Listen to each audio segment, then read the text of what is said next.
Howdy y'all, I am Ice Gold, and recently, about a day or so ago, a teaser was posted on the official Wizard101 Twitter, and it showed this. There are 8 content creators here in the heap, LEMURIA, which I should actually probably go to, just to make it, I guess, a little bit more immersive of an experience. So let me do that real quick. I was farming spell elements as one does, but let's head to the heap and talk about this. So lately there have been some teasers announced by Wiz regarding what has widely been, I guess, accepted as the next raid, and it being Lemuria.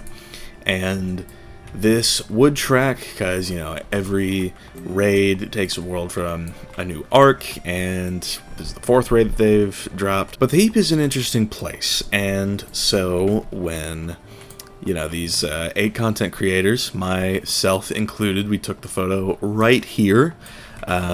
We weren't really sure what was going on with it yet. We were basically just told, like, hey, you know, who wants to show up for this little teaser thing? And I was like, okay, sure. And so I did. And I sort of figured out that, you know, this is probably a raid teaser, and I don't know what it's necessarily for. Maybe it was just to tease the theme, but reading into it a little more, because historically raids have always been for 12 players, and, you know, the first 3 raids were like this. It feels like that was just sort of a given for this raid, but given that there were 8 of us gathered in the heap, there has been talk that there may be an 8-person raid coming up soon, and I think that's a great idea if it ends up being true, because let me tell you something. As somebody who has raided a ton, especially with things like the Azteca raid, you know, I don't have Gatekeeper of the Apocalypse on this character, but you more or less get the idea. I have done a lot of raids. Where exactly is it? I've eaten the Jabala Elemental, apparently, but across all of my characters, I've probably beaten Hunahao like 75 times. So that's a lot of raiding across multiple guilds. And something that, a constant that people see when raiding is the fact that it's very hard to get 12 players together for a raid, and that's perfectly understandable. You know, the gates used to only be 3-hour gates. Since then, there's been, I think, 1-hour gates and 90-minute gates, and, you know, those are always, I thought that was a good addition, but apparently there's a wooden chest somewhere. I'm setting my pet after it. Organizing raids is very hard. There were many times when a raid would fall through because somebody had to cancel, somebody didn't show up, somebody was late, and there was all this other stuff that can complicate planning a raid. And that, it feels like KingsIsle might have finally caught on to this after, you know, what is it, 3 years now with Voracious Void coming out in, what was it, 22, something like that, so yeah, 3 years. So maybe this could be an 8-person raid, since there were 8 of us there. And 8 is honestly still a lot of people, but I'm definitely not going to complain. It is a reduction from before, so I think it's a net gain, it's a net improvement, and I'm happy for it. I think raids should absolutely be more accessible. I'm pretty sure I've talked that to death on this channel before, but raids being more accessible is always a good thing, especially because this Lemuria raid, if trends like continue to follow, we will be looking at this gear, the return of the Hunahao and Jabalba templates. So gear like this will be dropping yet again from the Lemuria raid, and I think it's good that this type of gear is finally coming back around, because up until now, the Crying Sky Raid released in 2023, and I almost just got pulled. I need to be more careful, but Crying Sky Raid released in 2023 was the hardest content in the game. It still is the hardest content in the game after 2 years. And so, you know, this is the type of gear that it would drop at 160. You upgrade it, it does this at 170. So, more or less, you get the point. But the gear has ever since been the best in PvP, and after the Nightmare came out in late January of 24, the things like this, like the hats, robes, boots, and wands became craftable, and the hats are used by a lot of schools. The robes are used by a lot of schools. The boots are used by every school. Except I think Life and maybe Storm, and even then I'm cooking up a Life setup that uses these, so you have that to think about as well. A lot of schools use the wands that drop from this raid. There's the Xibalba set, and then there's also the Hunhao wands, which give things like, you know, pip conserve, that sort of deal.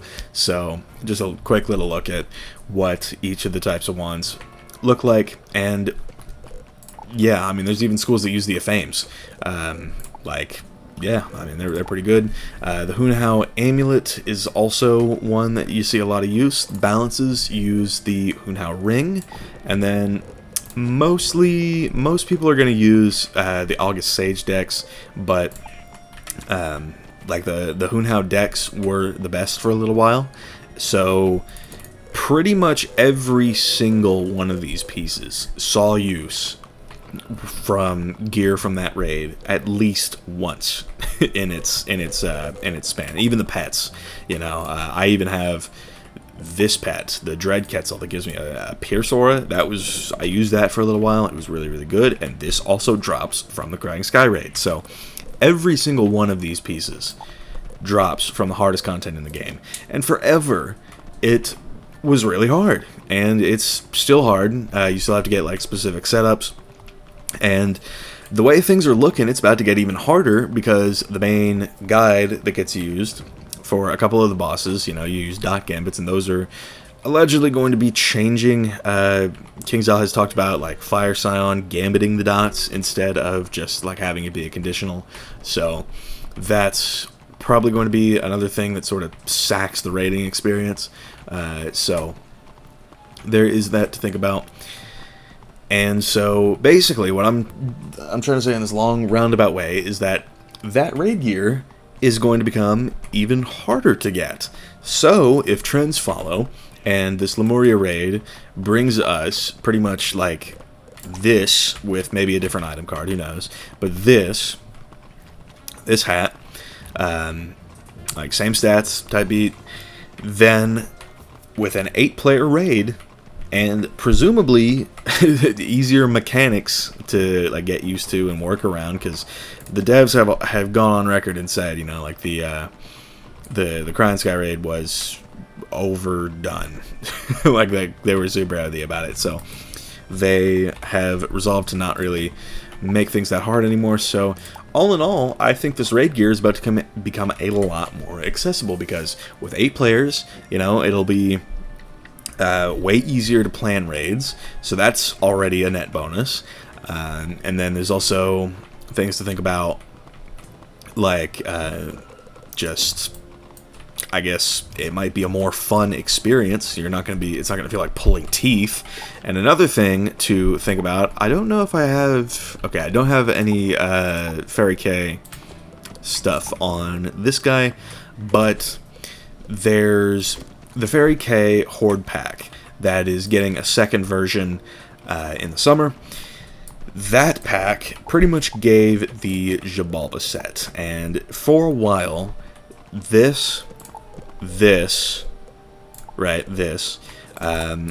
else? This, and this as well, the amulets, but the Hunhao amulets were always better. Xibalba was just comparable, I guess. And that's really it. The Xibalba gear wasn't really useful for much of the rest of the stuff, but all of that came in the Faeriequeens Horde Pack, and since it was raid gear from a raid that, like, 99% of the 1% didn't want to do. Like, that pack sold immensely. Like, I made a video a couple months ago where I talked about, like, the most bought things from the Crown Shop as confirmed by Decius, one of the developers. And the Faeriequeens Horde pack, released in the summer of 2024, was only behind, what was it, Mega Snack Packs?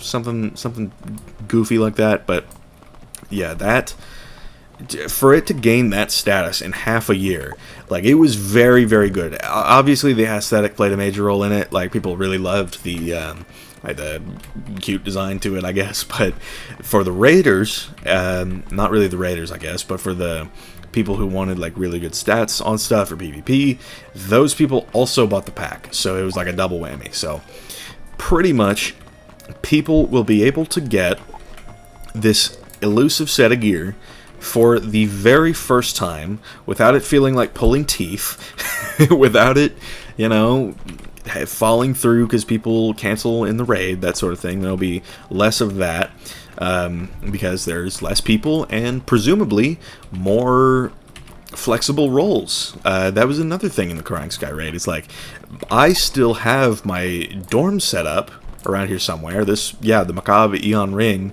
this was done as part of my Death Storm off-school build back when that was still a thing. You know, the Nullity's Deadly Theme, because, like, okay, I've been raiding since, like, November of 23, maybe even earlier, like, right after the raid was beaten. So, yeah, pretty much, this, I think, I can see as a big net positive for raiding and getting all of this good gear. Assuming, of course, that the trends follow. I don't see why they won't. I think I've been told that, yes, it is going to be the Hunhao and Jabalba templates, but I'm just glad that, you know, we're finally getting an easier way to get that sort of thing, because right now the barrier to entry in PvP is just immense, and I mean, there's people who want to try it, but just don't want to do all of the raiding, don't want to open packs, so that kind of just leaves them with running suboptimal gear, and, you know, you get ammo freed it enough times, and you probably just want to uninstall the game anyway. So, yeah, I've gone off on so many tangents this video, but that is pretty much the crux of it. This new raid might be 8 players, and I talked about all of the benefits that has, because, you know, it's going to be just a much easier and much more fun time raiding. And honestly, this is a huge win for the developers. I'm really proud of them for, you know, listening to us on some of this. Like, if it ends up being an 8-player raid, I hope I'm not, like, praising them endlessly for this, just have it be a 12-man, but yeah, at that point, like, I don't know what the teaser was for if they only asked for specifically 8 of us, because they did ask for specifically 8 of us. It wasn't just the fact that there were 8 of us that showed. I will go ahead and confirm that right now. They did ask for 8 of us specifically, so in case there was any confusion as to that. And, you know, it was also my idea to have at least one person from every single school. It started to fall into place. Like, there were a bunch of us got there, and like, obviously there were still 2 storms, but I basically told Liam to get on his life just to have all 7 schools. So I don't know, maybe that sort of stoked this idea that there might be a new school getting added or something like that, which kind of unfounded, but I hope I just put all that to rest. It was my idea to get every school for the teaser. So that explains that. But yeah, that, I think, is going to wrap up, save for just one more quick little thing that I want to briefly touch on. This was talked about by a couple people. There were some folks that said that since it is an 8-person raid, and the final fight of Lemuria, the Hall of Heroes, was like an 8v up to 4, and it's the only fight in the game that's like that, that the final boss of the Lemuria raid might have the same mechanic, where, you know, there's 8 wizards versus maybe even 8 endgame bosses, that sort of thing. And I am here to say that will not be the case. Unless they have recreated the tech somehow, it will not be happening. And the reason for this is Matt Nedick, former developer at KingsIsle, was directly responsible for that tech. He programmed the 8, I guess, mob Hall of Heroes fight. That was all him, and he has not been with the company since early 2023, I want to say, maybe late 22. It was whenever Novus, I think it was like right after Novus dropped, that or right after Lemuria dropped. It was early in the year, very early in the year at some point. So yeah, you get the point mostly. That tech more than likely will not be coming back. I don't expect it to, and the only way that it would is if the developers literally like redid the tech for it somehow. And I don't know how they would do that, but I mean, it already took until late 2021 for one person to make an 8-man fight. So I don't know how it's going to look. I hope that it comes back. I hope that they, redid the tech, but I'm not holding that hope. If we didn't see it in Novus, if we didn't see it in Wallaru, if we didn't see it in Selenopolis, and likely won't see it in Darkmoor, assuming that is the world. It's been hinted at a couple times, but anyway, assuming we don't see it in the world this fall, I don't think we're going to see it in this raid, and that would be kind of a shame. This would be the time to break it out, but I don't think it's going to happen, and that is my final prediction on it. So, all in all, I rambled for 17 minutes, but yeah, more or less, this, I'm happy with what's going on with this raid. I'm really, really glad that the developers are presumably making an 8-person raid. I already like the idea of a Lemuria themed raid, so even if it is 12, I'll still do it. But we'll really just have to see what's going on with it. So in the meantime, let's wait for some more teasers. It is officially teaser season. I would expect Test Realm to drop like very early June at this point, like June 2nd. That's a Monday. That's probably when it'll come out. That's my official prediction. June 2nd, but it also depends on when the teasers come out. We've already gotten the first on the 14th of May, so who knows? They like to do like 3 to 4 and then drop Test Realm, so those might come out over the following weeks. So we'll see how it's looking, but for now, thank you all for watching. I've been Ice Gold. Be sure to like, subscribe, and leave like 50 comments for the algorithm. I'm going to go make a 3 a.m. McDonald's basket of fries run, and I will see y'all later.